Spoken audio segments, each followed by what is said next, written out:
Este episódio é um oferecimento da Canicos Moda Nerd, a primeira e única loja focada na moda nerd de super-heróis brasileiros. Acesse o site e use nosso cupom de desconto presente no link da descrição, porque o herói brasileiro veste Canicos! Aí, galera, é o seguinte, eu e o Goku, a gente tá juntando aqui um bagaço nosso aqui e o Spidercast vai ter que estar junto pra gente ganhar outro torneio. Vocês vão me ajudar a ganhar esse torneio aí. Ou então, eu não sei não. Spidercast, o podcast de cultura geek. Saudações, sejam bem-vindos a mais um episódio do Spidercast, um podcast que apoia o movimento Dublagem Viva e que valoriza o trabalho destes profissionais brilhantes aí que fazem parte aí da nossa vida, nossa infância, adolescência e vida adulta também.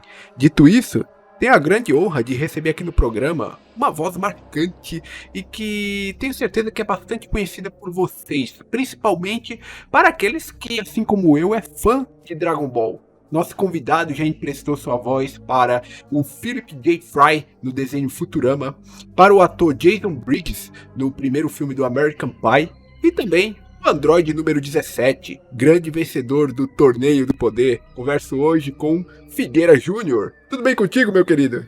Aí, galera, boa noite pra vocês. Tudo bem, querido? Tamo aí na batalha sempre, tudo certinho.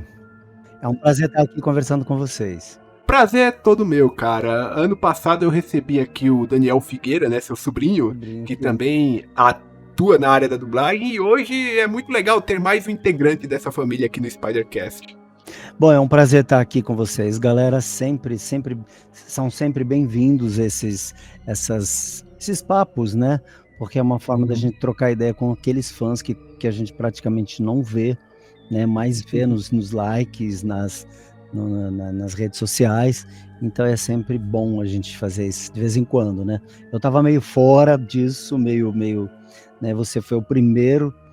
Eu falei para você, né, que depois da pandemia, durante a pandemia também, durante a pandemia até dei aula online, porque eu estava dando aula no Senac, né, que é 11 anos lá, saí em julho agora deste ano, e aí a gente manteve as aulas online, mas era a única coisa que fazia online, entrevistas e tudo eu deixei, então você está sendo o primeiro nessa minha volta de papos com os fãs, é um prazer. Oh, que honra, cara. E você dava aula de dublagem ou era aula de outras coisas? Então, eu sou um profissional da arte e fui contratado em 2012 pelo Senac para dar aula de dublagem. Mas, como eu tenho a especialização em interpretação e eles têm curso de teatro lá, eu também dava aula para as turmas de teatro, entendeu? Então, era uma experiência muito rica, né? Porque eram pessoas... Metade dos alunos que estão fazendo o curso lá, na verdade, são pessoas que querem futuramente dublar ou seguir uma carreira artística, mas boa parte deles quer dublar. Então eram aulas que tinham componentes de interpretação já com técnica em dublagem, era muito legal. Temos uma tradição aqui neste podcast que é o seguinte: a galera que nos acompanha é um bando de nerd que gosta aí de amplificar o seu repertório, né? Então, eu sei que na sua profissão é difícil ter um tempo livre, mas o que no seu tempo livre você tem consumido aí? Seja livro, filme, qualquer coisa que você queira estar indicando para o pessoal que nos escuta. Cara, eu ia muito no cinema, tenho ido pouco, mas eu sou meio fã das coisas, das boas séries, né, das coisas que a gente pode assistir em casa com conforto, e eu montei um home studio bem legal, então dá pra parece que, sabe, a impressão de você estar no cinema, então é bem legal. Sim. Eu tenho visto umas coisas interessantes, né, para as pessoas verem. Por exemplo, eu vi Entrevias, que é uma série que se você não dá muita coisa, fala sobre drogas, né? Assim, a primeira imagem que você fala, é sobre droga, é sobre traficante, mas tem toda uma parte social na série, por exemplo, que você vê o Brasil até, de repente, né, você vê como são os bastidores, né, quem são os verdadeiros chefões, né, quem está envolvido nas questões sociais que um povo, num país, né, como é que o povo vive, por exemplo, como é que se diminui, como é que se faz, por exemplo, para que um bairro fique, sabe, valendo nada, e por que Uhum. que isso acontece. Então, foi a última série que eu vi essa aí acho que foi na Netflix, né. E foi muito interessante, mas eu gosto muito de cinema, gosto de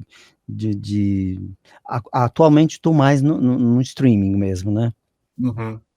É, o cinema eu gosto bastante também, mas eu também tô evitando ir porque tá muito caro.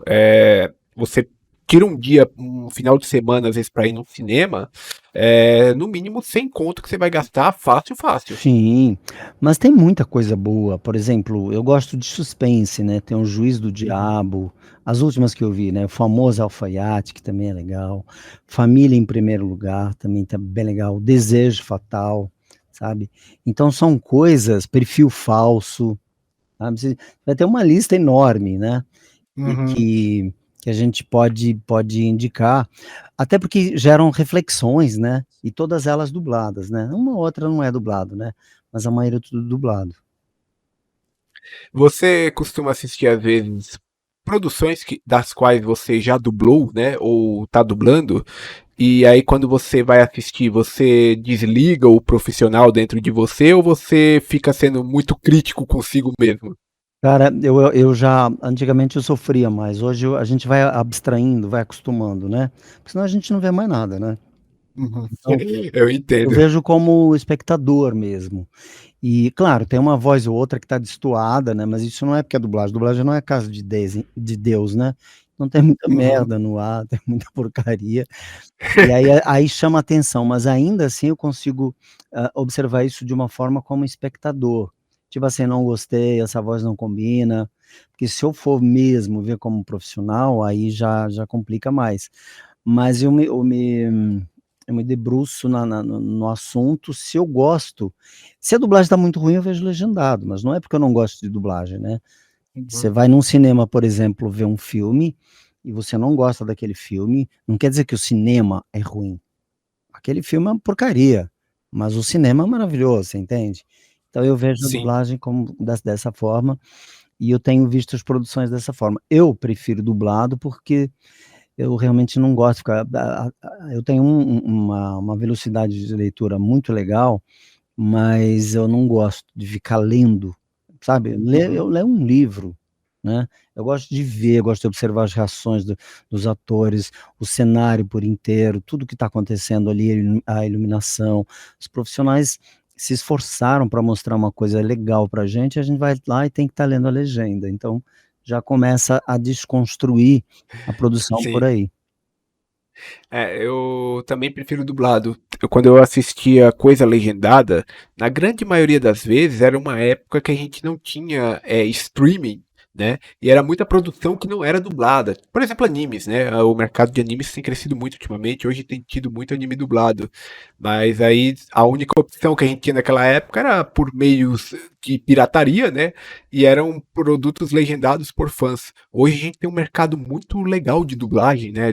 Crescendo nesse segmento e pô, tá uma dublagem, não é uma dublagem qualquer, é uma dublagem incrível que pega a essência do negócio. Sim, mas, eu sempre deixo que o fã ou as pessoas que eu converso saibam o seguinte, como eu falei no início, a dublagem não é a casa de Deus, então Sim, tem muita coisa ruim?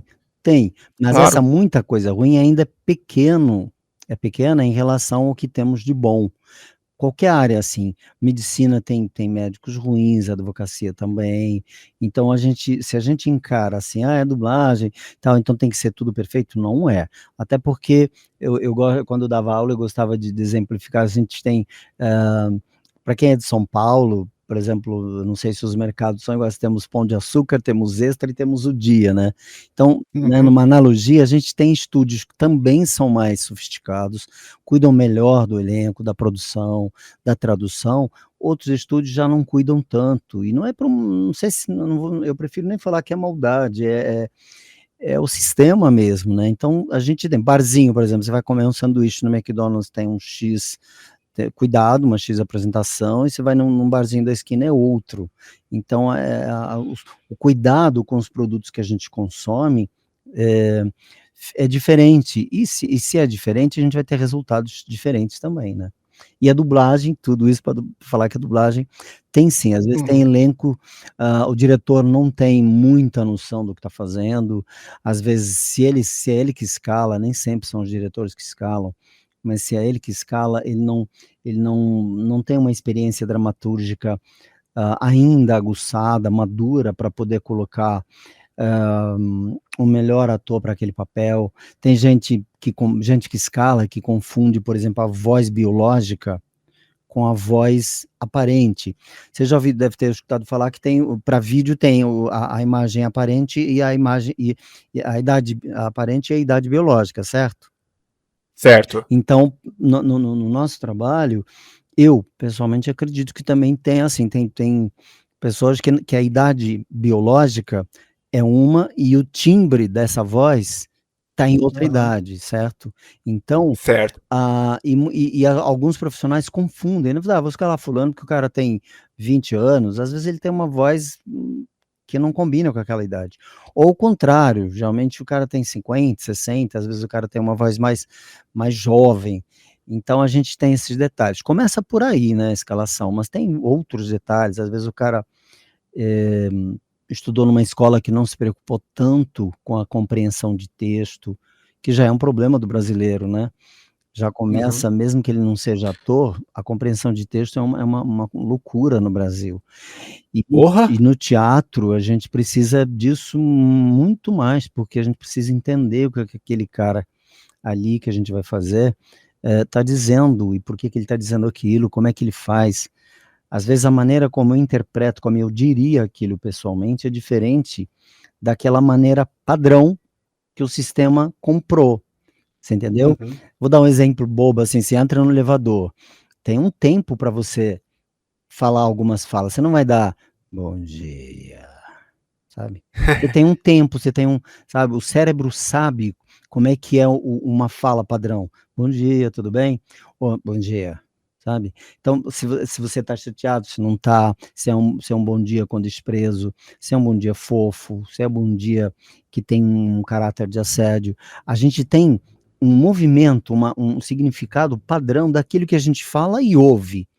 E o teatro, assim, uma boa escola, ele estuda esses significados, por exemplo, nas aulas que eu dava, tinha exercícios para a gente, sabe, ver as diferenças, a diferença de você falando, você pessoa falando, e como seria a linguagem padrão para quem escuta, né.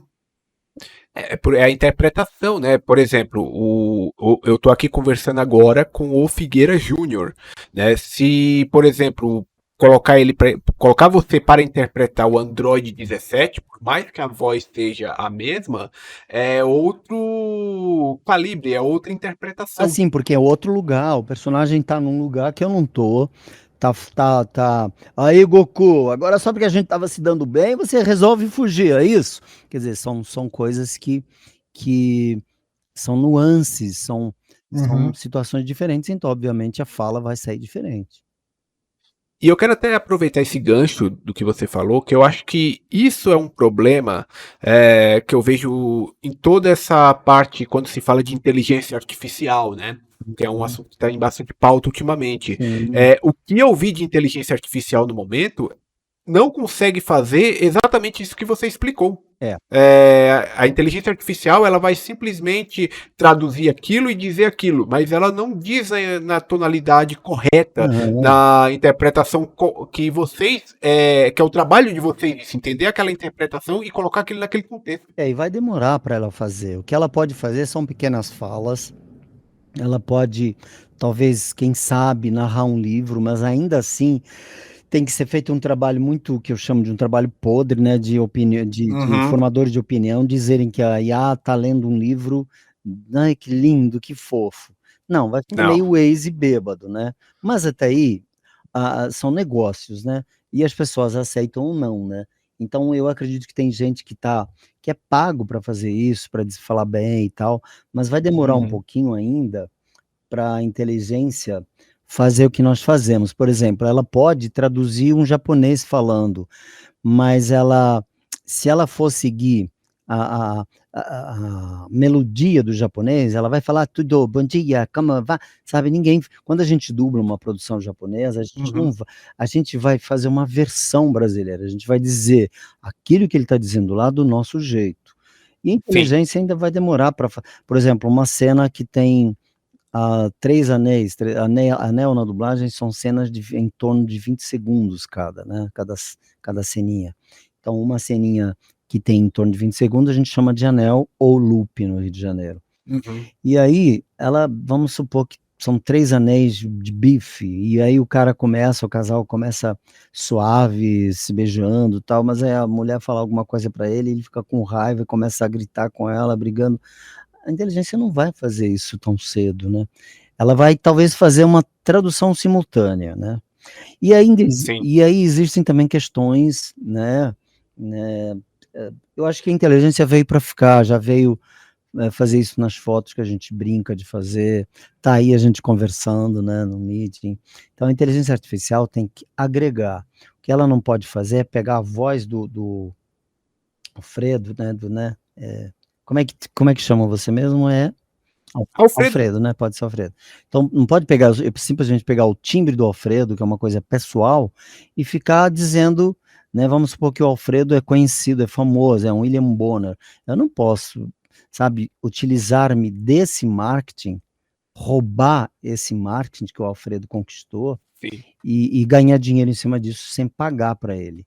Então, que venha a inteligência artificial, que eles usem do jeito que tem que achar, mas que se pague o ator, né, para aquele trabalho que eles queiram usar a inteligência, ou melhorar, ou piorar. Mas isso eu acho que ainda leva um tempo e tem muita discussão pela frente. Teve um tempo ano passado, quando surgiu esse assunto, que eu cheguei a conversar sobre isso com alguns dubladores, né?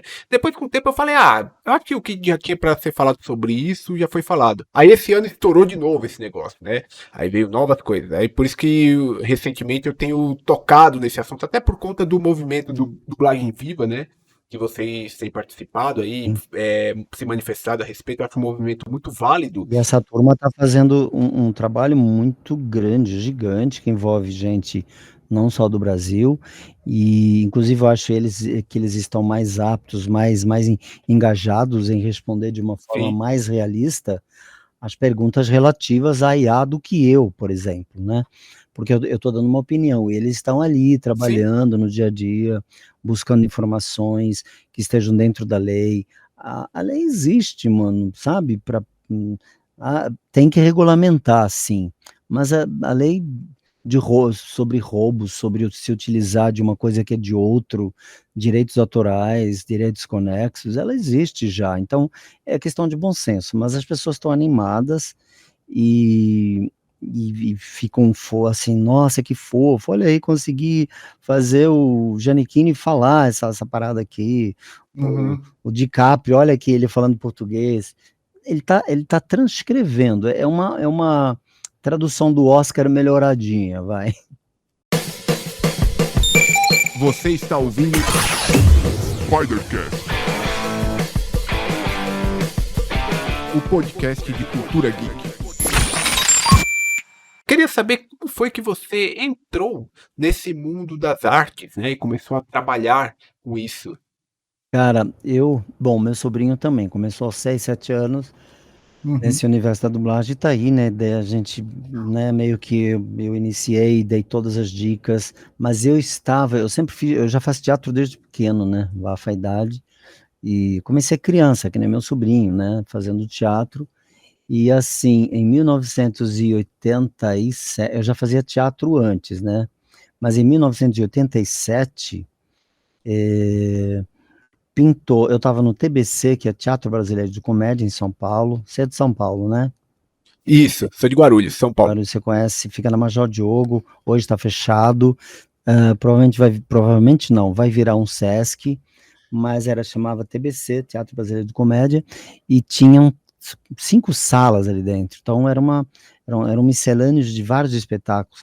E eu estava fazendo um espetáculo chamado Um Gato de Botas, E aí, o Elcio Sodré também estava em cartaz num espetáculo, com um espetáculo, e aí, Uhum. numa conversa vai aqui, vai ali, eu fiquei sabendo que na Alamo estava tendo um estágio para dublador, né? Porque naquela época não tinha curso, né? Eles deixavam você assistir 1 mês, 2, 3 meses, dependendo, e você assistia e via tal, aí o dono, que é o responsável, vinha, fazia um teste com você, e você ia ah, praticando, fazendo pequenas coisas até ficar legal, e aí, enfim.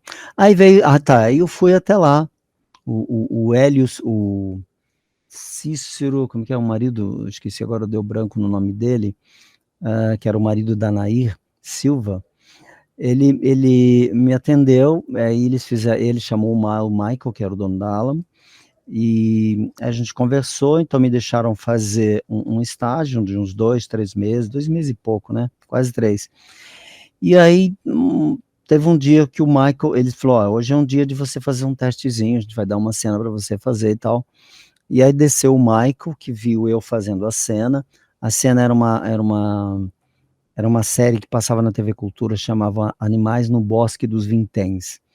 E eu fazia uma corujinha lá, eles me deram uma corujinha para fazer, que eu adorava fazer caricato já. E aí nunca mais parei. Teve momentos que a gente fica dubla menos, dubla mais, mas eu nunca mais parei. E aí eu tive o privilégio de começar numa casa como a Alamo, que era uma casa conceituadíssima, né. Uhum. Então foi assim, eu estava no teatro, pintou esse estágio, fui lá, fiz o estágio e comecei a dublar.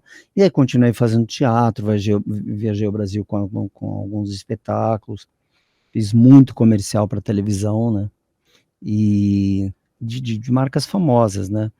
E aí, de coisas famosas, por exemplo, tem do Estadão, que eu aparecia bastante com a Maria Luísa Castelli, que era um dos Uhum. protagonistas, eu, Cláudia Matarazzo.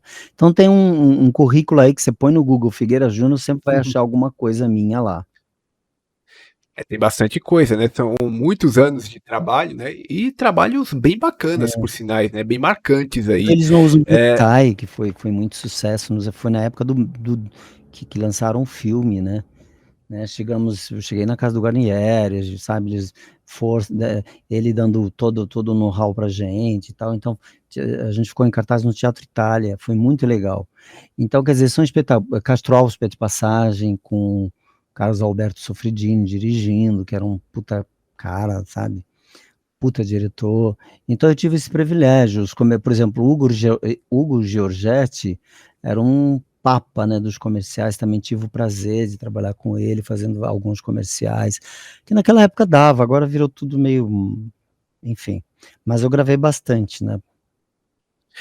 e você trabalhando como ator, né? E aqui quando eu falo ator, eu estou englobando tudo, seja o teatro, seja a dublagem. Como foi que você chegou ao ponto de começar a dar aula também disso, né? Você praticava aquilo e a partir de que ponto você falou, pô, eu também quero lecionar? Ah, tá.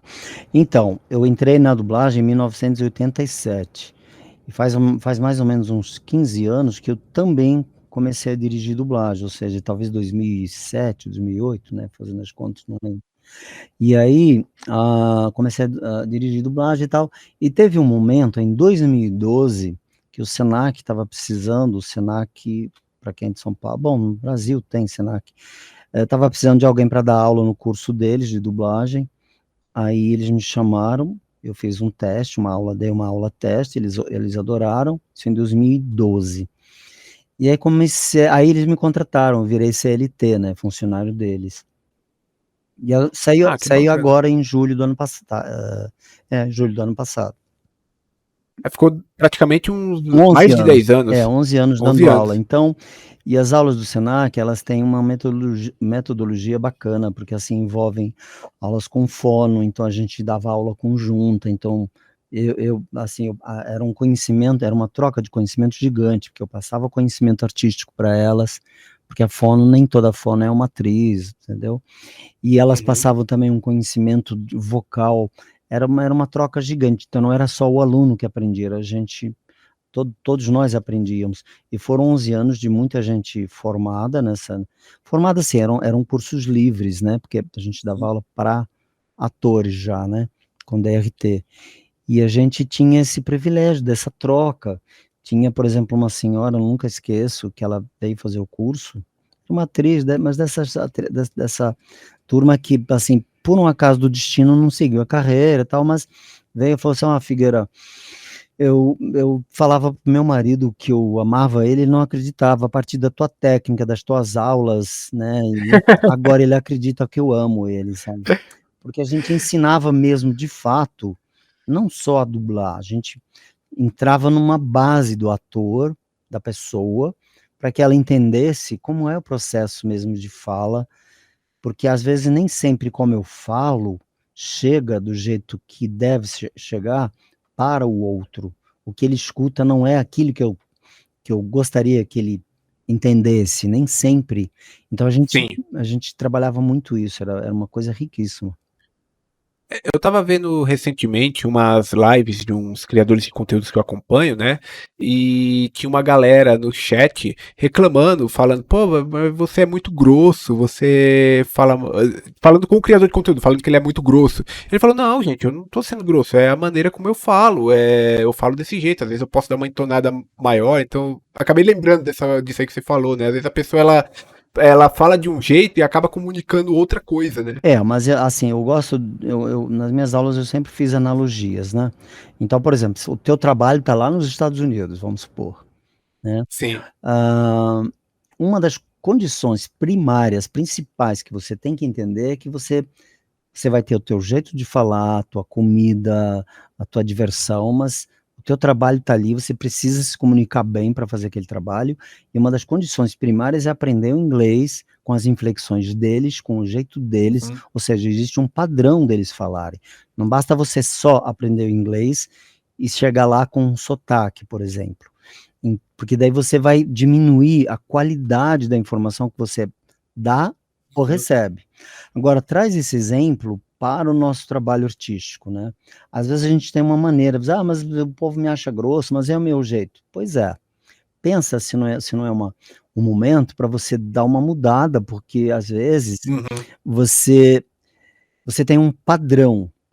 Não, o mundo tem um padrão para se comunicar. A linguagem é viva, tem gírias e tal, mas existe um padrão de comunicação.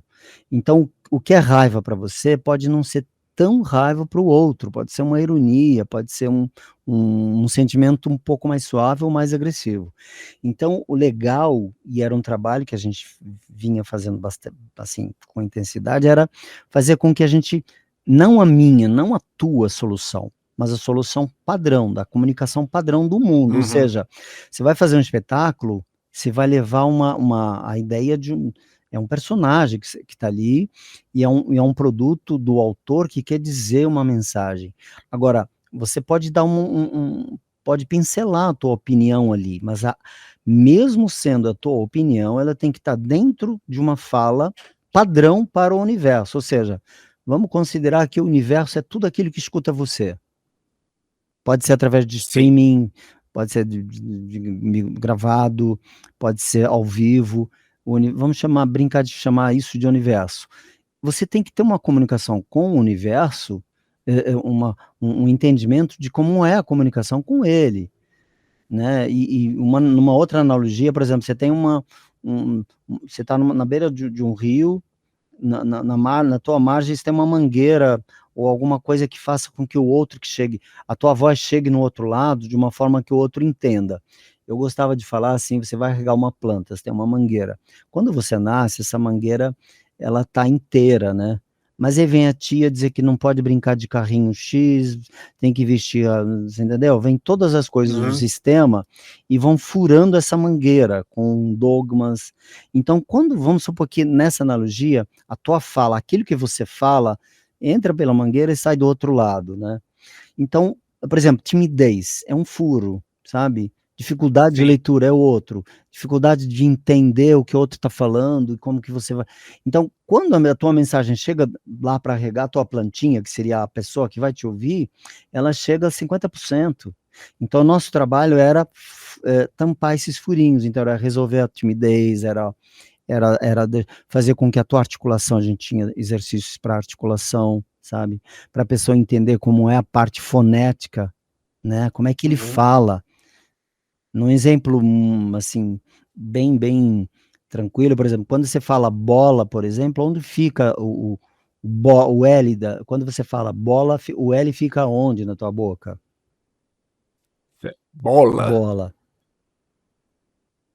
Caramba, Não dando aula, mas já dando exemplo. Então, sim, a língua vai ficar ali batendo na frente do dente abaixo, né? Bola, não é isso? Atrás do dente, mas na frente. isso. Quando você fala bolha, por exemplo, bolha muda de lugar a língua, certo? Bolha Certo. vai para onde? Para o céu da boca? Isso, Bolha. bolha. Quando você fala porta, por exemplo, porta normal vai para o som do R vai para onde? Porta, porta. Provavelmente vai para o Vai lá. mesmo lugar do L, só que é R. Isso, vai Porta. lá pro céu da boca. Não, o porta vai para frente. Se for para o céu da boca, possivelmente você é um mineirinho, porta, você entendeu? Ah, sim. Então, é conhecimento. Eu dei esse exemplo porque talvez sendo professor todo esse tempo, eu tenho essa forma de me comunicar com analogias, mas assim, eu acho importante, primeiro, tudo para dizer para você assim, você quer dublar, quer ser ator, se entenda primeiro, entenda como é a Uhum. base da comunicação. Então não há milagre. As pessoas, mas será que tem mesmo que fazer teatro? Tem mesmo que fazer isso para dublar tal? Mano, se você não entender esses itens, por exemplo, você vai dirigir um Uhum. carro, se você não entender que o acelerador acelera, breque, breca, e entender uma série de coisas, que se passar para farol vermelho, você tem que entender os itens da comunicação, daquilo que você vai fazer. Conceitos básicos, Conceitos né? básicos. E muita gente não quer entender isso, e aí por isso que, voltando lá no início do nosso papo, tem umas merdas aí no ar, porque a pessoa ela vai no automático, só que ela não estudou, ela não embasou. E o nosso trabalho do Senac era esse, era embasar a pessoa. Então, médicos, advogados, mesmo formados atores, eles gostavam porque eles, sabe, aprendiam, viam, conheciam a base deles. Tirando isso aí que você acabou de falar, quais eram assim, tipo, os principais erros que você via a galera iniciante, ou até mesmo a galera dentro do estúdio, quando você dirigia dublagem, na verdade, quando você dirige dublagem, né? Que você percebe que a galera comete, principalmente assim no começo. Ah, eu acho que tem muita gralha no mercado, sabe? Gralha que eu digo assim, as pessoas sobem um tom para falar, sabe? Ai, tudo bem, sabe? E aí, por exemplo, você encontra com alguém, oi, tudo bem? Como é que você tá? Sabe? Elas Nossa. sobem para, sabe, para se comunicar. Algumas têm falta, que é uma outra coisa que a gente estudava também nas aulas, a gente tinha exercícios que era assim. Você dá um melhor exemplo para você entender isso é quando você está num restaurante, sabe aquela pessoa que fala alto demais, assim, parece. Sei. Ela não tem noção de espaço, ela não sabe proporção de volume, sabe, projeção de fala. Eu não preciso gritar para ser ouvido. Então, as pessoas elas compensam isso com algumas coisas, às vezes inconscientes, né? Então, e vão acostumando com isso. Então, quem vai falar isso para elas? E aí, quando elas chegam num trabalho, por exemplo, como a dublagem, que precisa ter uma noção boa de volume, de projeção, sabe? Se você está Uhum. sentado no sofá com tua mina e está falando com ela, é diferente de você estar no sofá da sala e ela na cozinha fritando um ovo, já vai, calma, sabe? Você vai projetar mais. Ah, Figueira, mas eu sei, as pessoas, sim, elas têm esse conhecimento, mas elas não têm essa prática quando elas vão trabalhar. Então, o erro mais comum é falta de volume, sabe?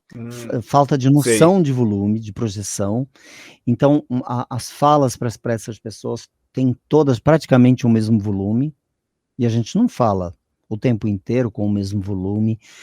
A Não. gente muda a respiração, a gente baixa, se a gente vai mais, sabe, a gente fala mais devagar quando a gente. Então, são nuances, né? São coisas que a gente, na prática do exercício de ator, às vezes as pessoas ou ficam nervosas e elas não executam, porque também tem isso. Existe a Uhum. informação, existe o processamento dessa informação e existe o resultado daquilo que você executa, ou seja, vai sair o quê? Aí você vai observar. Sim, tipo, o que eu escuto falar da dublagem, né, é que é uma interpretação daquilo. que tá na tela, né? Tipo, vocês estão pegando algo que tá no idioma e vocês estão interpretando aquilo para o nosso idioma, né? Então, eu acho que casa perfeito com isso que você tá falando, principalmente tipo, mudança de volume, entonação, o jeito de falar que nem você falou lá atrás, a maneira como a pessoa fala um bom dia Uhum. pode ser diferente em determinados É, ambientes, né? o japonês tem tudo uma coisa. E aí a gente não vai, a gente vai traduzir o que ele está dizendo, aquele sentimento, né? Ali, aquele texto está traduzido ali. O que que ele está dizendo? Por que que ele está dizendo? Como é que é isso? E aí a gente vai dizer Uhum. aquilo da nossa maneira. E tem que ser da nossa maneira, porque senão eu já teria que falar no jeitinho deles. Olá, Guidama. Oi, tudo Nossa. bom, Alfredo? Como você está? Não dá, né, para ser assim. Então, o que a gente faz é traduzir o que está sendo dito lá na nossa musicalidade, no nosso jeito de falar. Se ele grita lá, a gente também vai gritar, mas ainda assim a gente tem o nosso volume para grito, a gente tem, né, espanhóis, por exemplo, eles falam tudo mais articulado, mais, sabe, uma turbulência, e aí começa, então eles abrem mais, sai mais ar, e o japonês já não, ele já fala tudo piquititinho aqui, mas também grita. Então tudo isso são processos que a gente deve saber como ator, para quando entrar no Uhum. estúdio, dar o nosso melhor.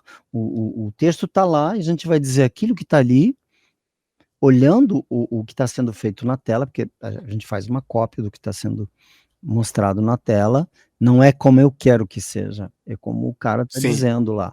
Só que existem essas regras, né, nesse nosso papo, assim, vai ter o jeito, vai ter uma linguagem padrão. O cara entra no elevador, um japonês, pegamos um japonês para Cristo, para ele pode ser que seja bom dia, pode ser como é que você tá. E eu não vou falar assim, como é que você tá, Alfredo? Sabe? Eu vou deixar uma coisa talvez na nossa musicalidade, assim, e aí, Alfredo, como é que você tá? Tudo bem? Bom dia. Então a gente tem a nossa maneira de traduzir. Eu vejo muito disso que você comentou agora, quando tem aqueles voice-over de documentários, Uhum. né? Que parece que nesse caso os caras falam na mesma musicalidade, como você mesmo mencionou aí, do americano, né? Então, tipo, os caras estão lá, tipo, conversando, tá rolando aquele voice-over que eu acho terrível, né? Mas tá lá aquela voz americana por baixo e por cima o português conversando no mesmo ritmo do cara. Então o cara tá lá. E aí eu fui lá e peguei aquele pote e tava assim, sabe? Tipo, é um negócio um pouco mais esquisito. Não é como nas séries, nos filmes que a gente tá acostumado a assistir que é mais adaptado. Nesse caso É. aí parece que vocês cantam de acordo com o ritmo dos caras. É assim, como eu te falei lá no início, tem profissionais que não têm noção, e não é maldade, eles não foram Sim. instruídos, não foram bem dirigidos e tal. A dublagem, quando tá dublado, você é aquele personagem, então você vai estar traduzindo o que está sendo dito lá, Uhum. na nossa melodia, do nosso jeito, né, se é uma coisa, sexualizada, a gente vai sexualizar, se é uma coisa sussurrada, a gente vai sussurrar. Agora, o voice over é uma tradução do que a gente está contando o que ele está dizendo, é como se, por exemplo, você tá no aeroporto, chega alguém que não fala português, e aí você fala inglês, aí você tá com um amigo teu, o que que você vai dizer para eles? Olha, não, ele veio agora, ele chegou agora, perdeu o avião, sei lá, ele tá nervoso. Você vai estar contando para o teu amigo. Então, a palavra contar resume mais ou menos o que seria, o como seria o voice-over. A gente está contando o que está acontecendo. A interpretação Uhum. é do cara, por isso que se deixa o original baixinho, e o ideal é sempre terminar 1 segundo a 2 antes do cara terminar, porque daí você tá falando: "Ah, legal, então até mais". Aí eu: see you tomorrow", entendeu? Então você tá ouvindo o cara falando na língua dele, mas você tá contando o que tá acontecendo ali, é diferente.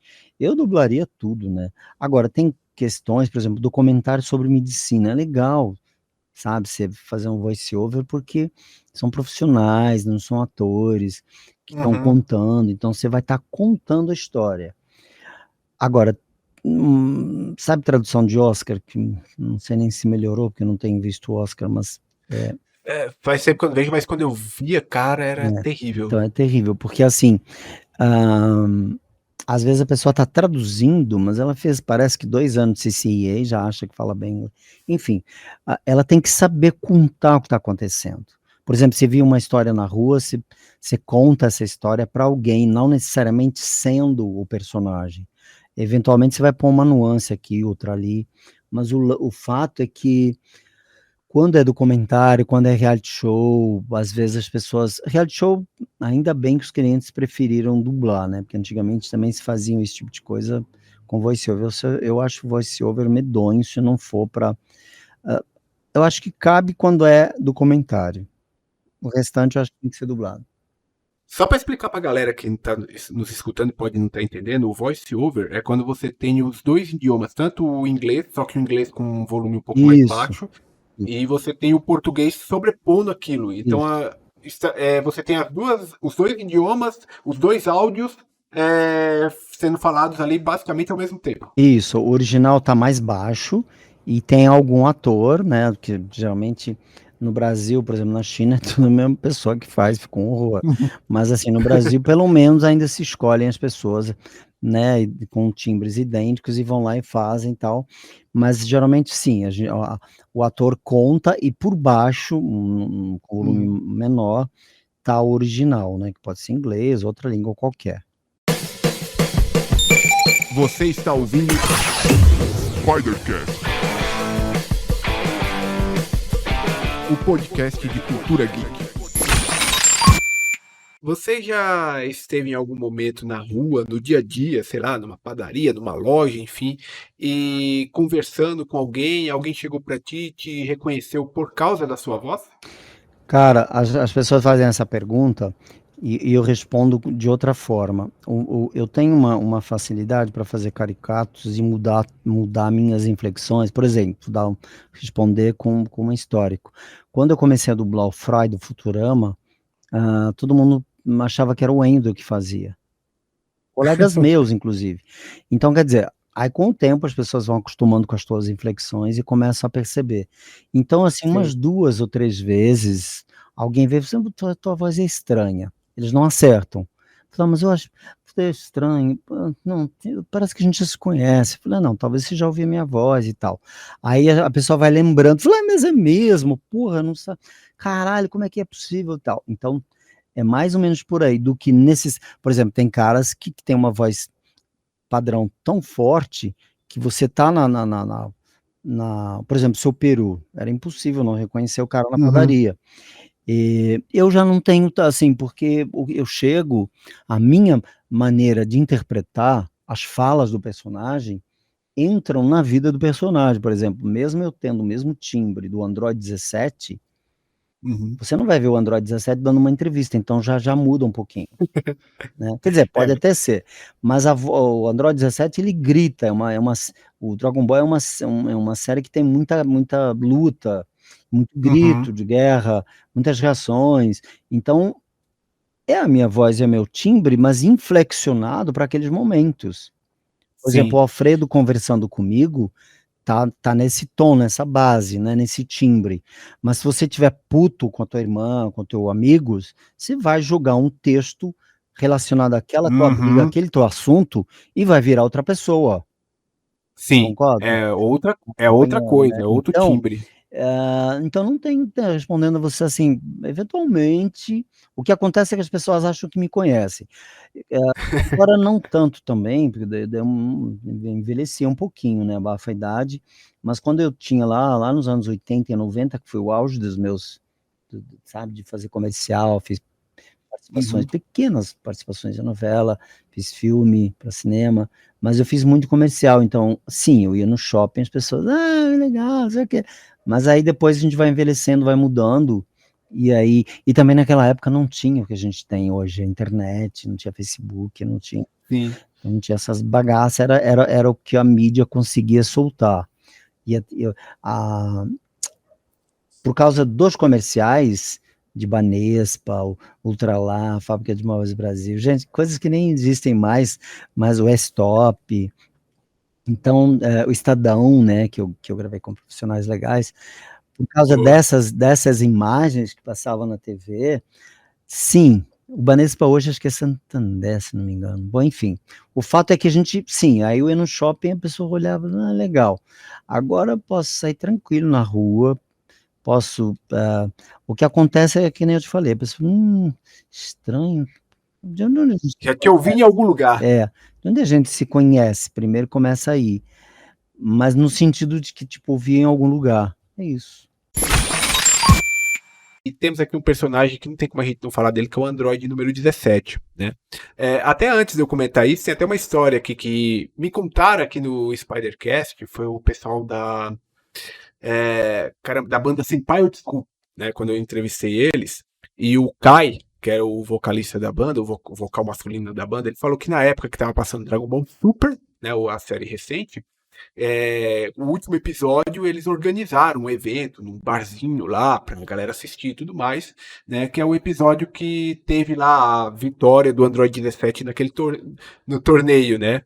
E ele me contou a história que diz que você estava lá no dia e quando o Android 17 ganhou, a galera pegou você lá e começou a jogar pra cima, tipo, comemorando como se você tivesse ganhado o torneio, né? Tá, isso foi hilário, cara. Eu fui com a Tânia Gadage, que é a dubladora da Buma, que é Uhum. muito amigo, eu tenho o privilégio de ser amigo dela, então a gente sai muita coisa, faz muita coisa junto e tal. E nesse dia, por acaso, a gente falou, vamos, fomos convidados e fomos. Tava eu, ela, o Wendel, enfim, tava uma turma, né? Mas eu lembro que quando eu cheguei, o bar tava cheio, lotado, e eu sou pequenininho, tenho 1,65 m, né, mano? Né, Uhum. então o povo me pegou, e aí imagina o bar lotado e você em cima daquelas pessoas, eu me senti, puta, pra mim foi assim, uma tradução de carinho muito legal, porque assim, Uhum. eu nunca, e não é mágoa, assim, eu nunca fui daquele dublador que foi lá, pesquisa a série que tá chegando do Japão, por exemplo, e depois Sim. vai lá, assedia o diretor num bom sentido, eu quero dublar isso aqui, eu nunca, sabe, me dá um texto, vou lá e faço. Depois também Uhum. comecei a dirigir, então acabei dublando por natureza menos e tal.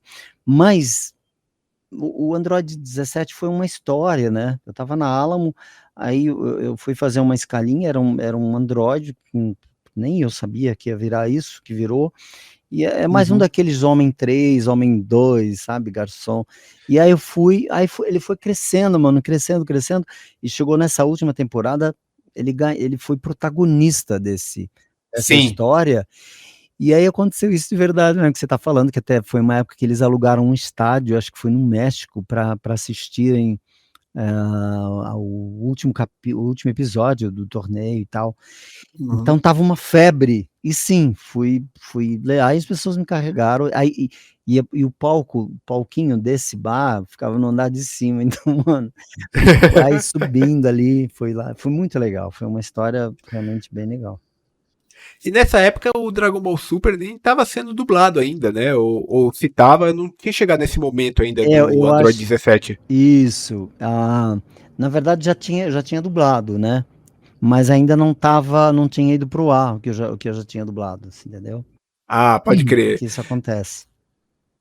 E como foi retornar para esse personagem depois de tantos anos, né? Porque Dragon Ball foi uma série que ela se encerrou há anos atrás, né? E depois voltou muito tempo É. depois. Como foi reviver esse personagem?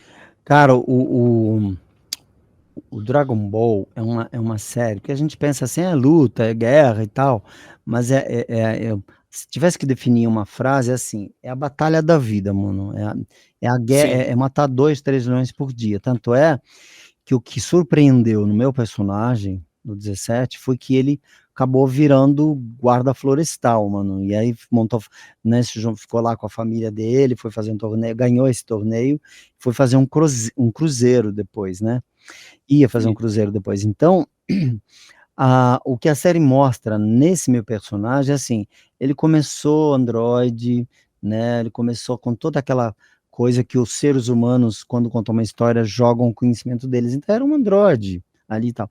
Aí ele foi mostrando mais componentes humanos, sentimentos, e aí foi, né, as falas dele com a 18 são hilárias, e aí no finalzinho ele já estava mais família, cara.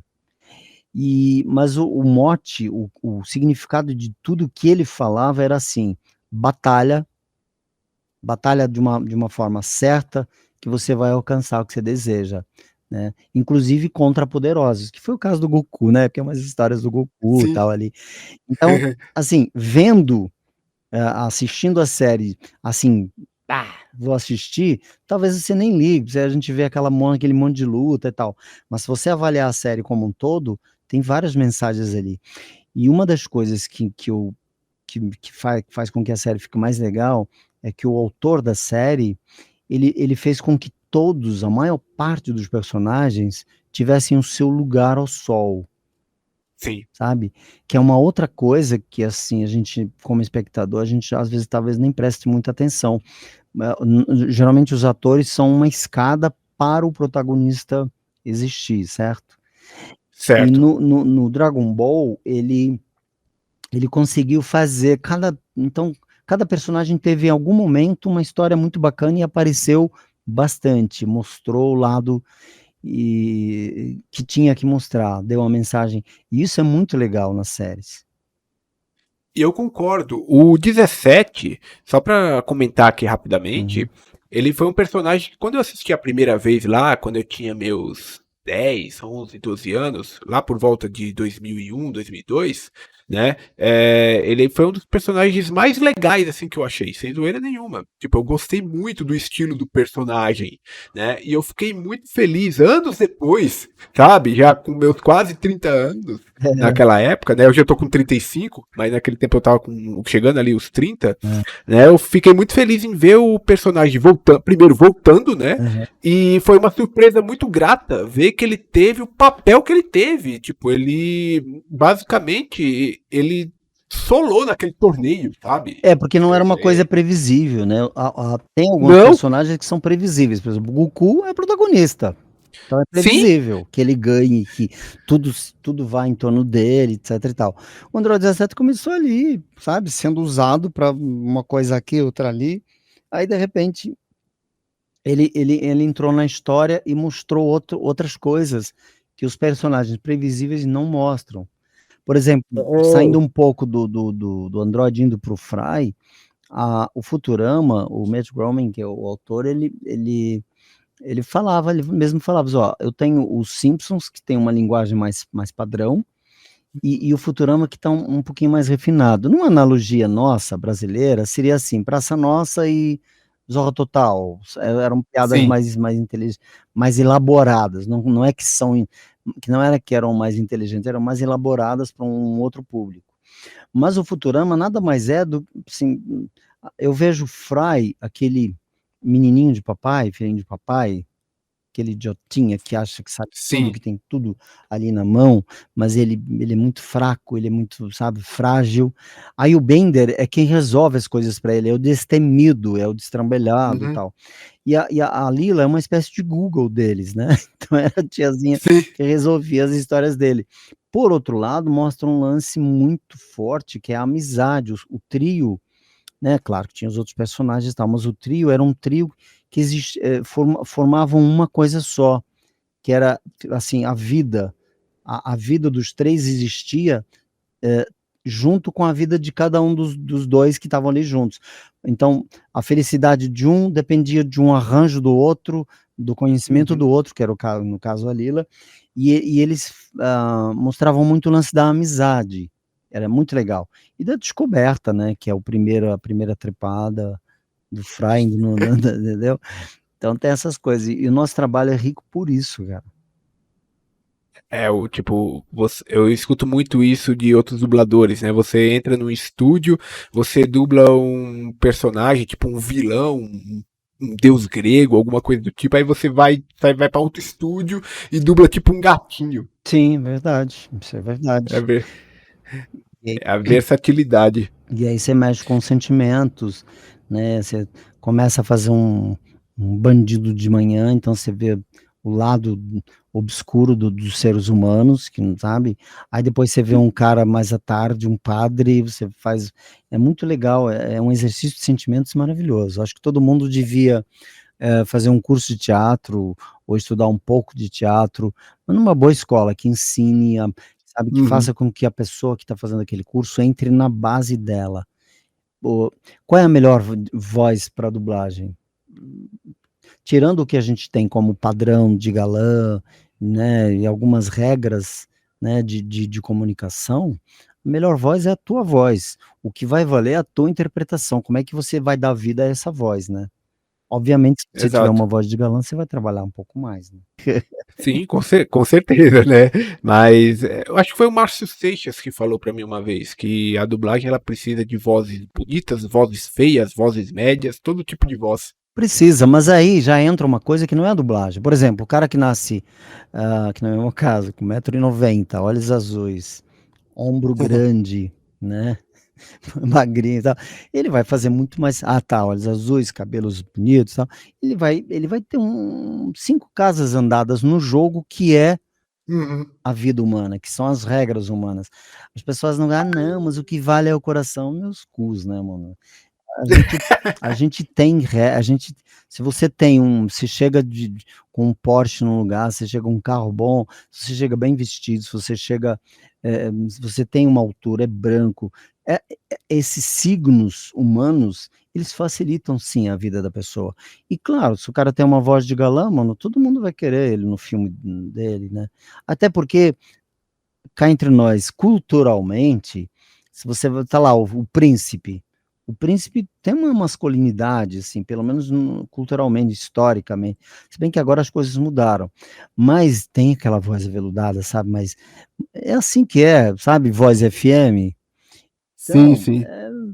não foi eu nem você que inventou essa porreta, né. Então tem esses signos. Hoje, graças a Deus, algumas coisas mudaram. Por exemplo, antigamente, só fazia locução quem tinha voz de trovão, mano. Agora todo mundo tá fazendo locução, até a Globo tem mulher fazendo locução, né. Eu tinha vontade, viu. Oi? Se aparecesse uma oportunidade, A locução, né. hoje em dia a locução, ela precisa mais de uma alma, de uma base, de uma verdade, de como você fala, como é que você trata aquela mensagem.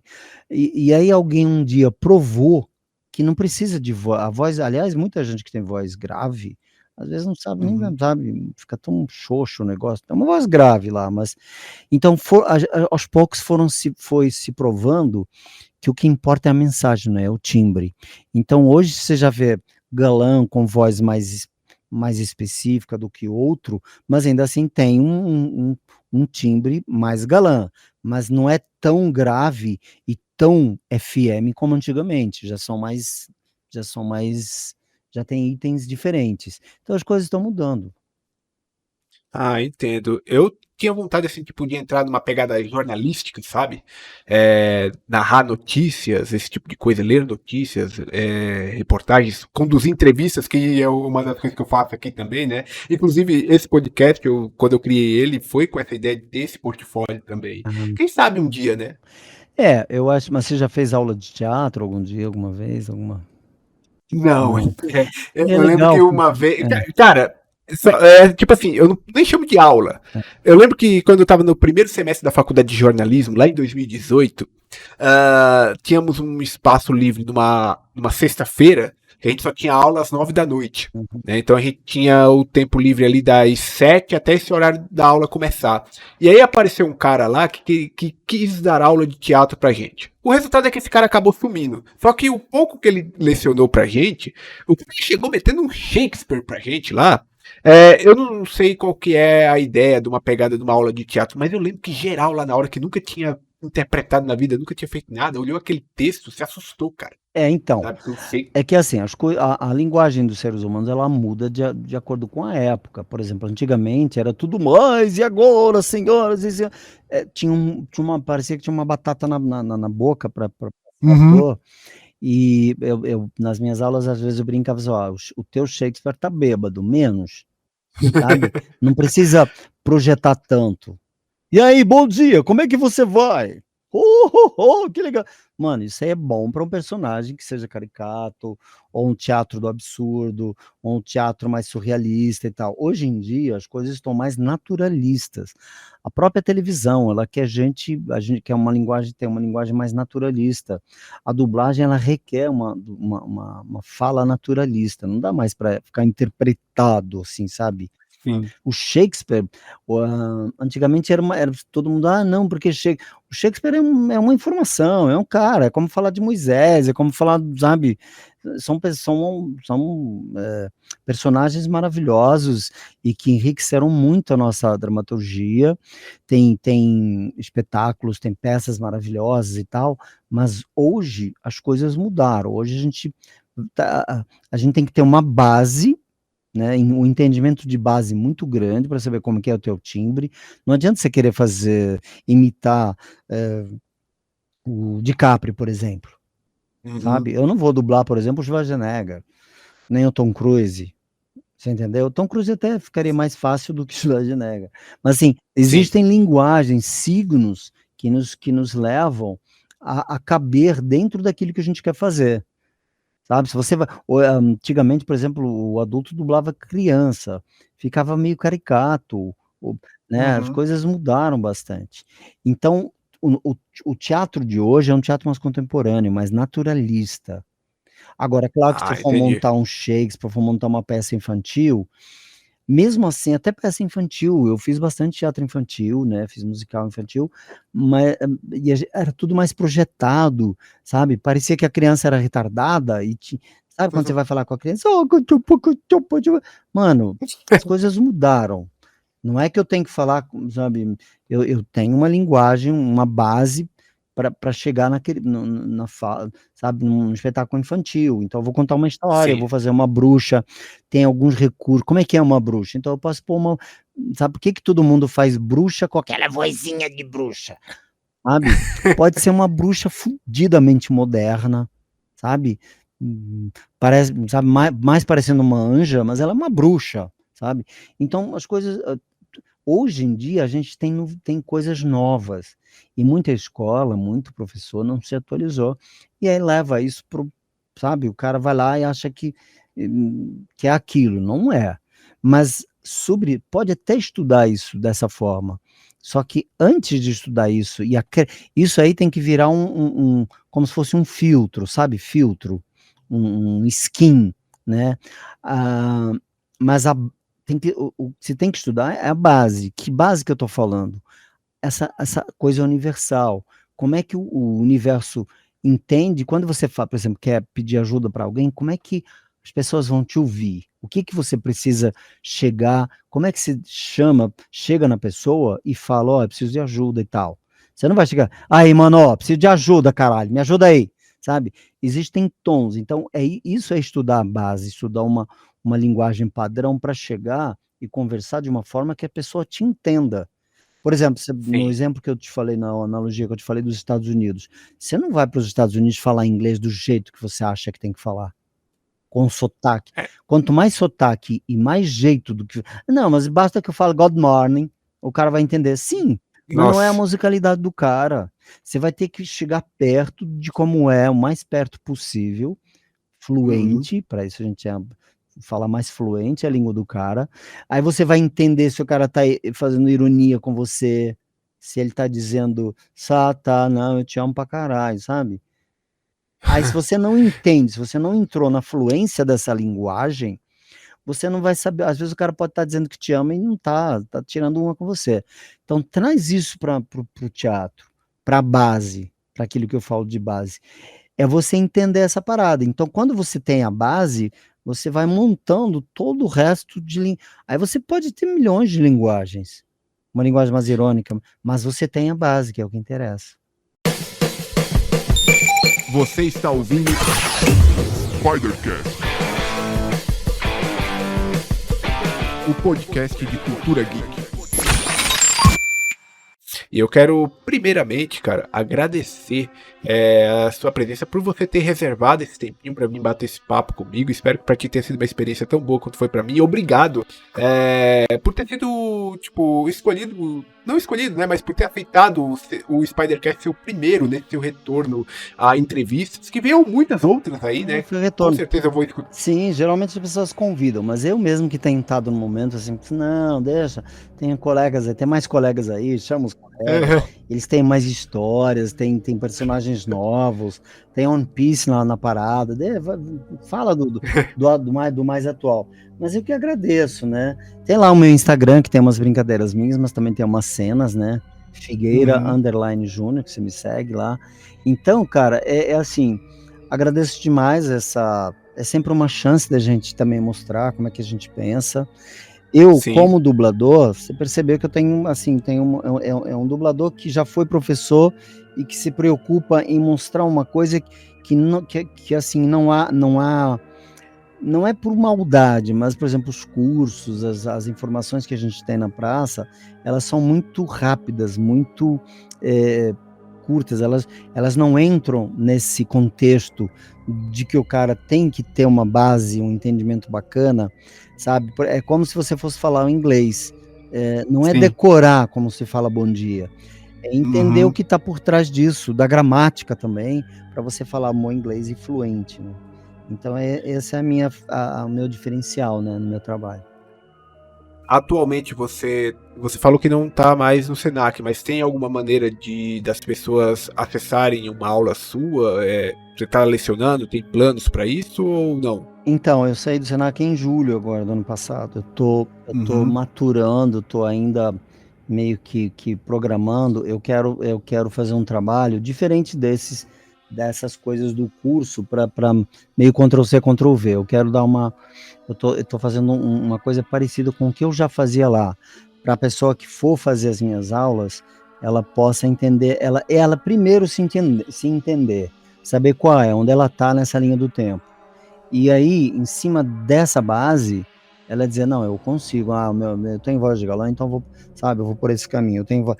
E ela se trabalhar e entender qual é essa fluência, a fluência desse segmento, para ela não chegar com um Ctrl+C e se perder nas cenas que ela não estudou.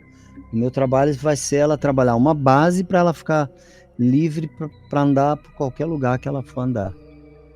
Ah, entendi. Então, galera, siga o Figueira Júnior lá no Instagram, porque eu imagino que assim que tivermos mais novidades sobre isso, será lá que você vai divulgar, certo? Sim, vou usar as minhas redes sociais, que é o Instagram, o Facebook, mas o Instagram também, né? Maravilha. Muito obrigado, cara. E galera, vocês que nos escutaram até aqui, cliquem no botão de seguir aí da plataforma de áudio que você estiver escutando, seja Spotify, Deezer, Apple Music, qualquer uma dessas aí. E também estamos no YouTube. Se inscrevam, deixem sua curtida.